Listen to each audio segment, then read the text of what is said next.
Hi everyone, how's it going? In this StackSpot AI tutorial, we're going to learn how to use a quick command in your IDE.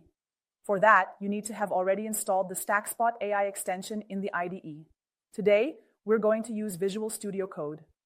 Inside VS Code, click on the StackSpot icon on the left and log in. The extension's home screen will be displayed. StackSpot AI offers several features, but what we're going to look at today are the standard quick commands like add tests, document this code, explain the code, refactor this code, and finally, review this code. So, to use the standard quick commands, select some code and use one of the options already mentioned. Now, to use the quick commands you've created, just open the project you want.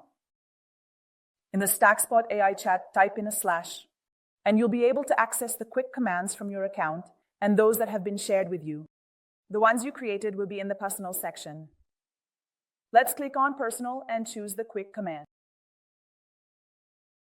You'll see that the execution steps, prompts, or web requests appear in the bottom right corner of the IDE. Done.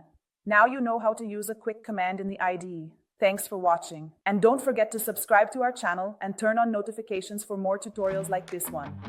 See you later.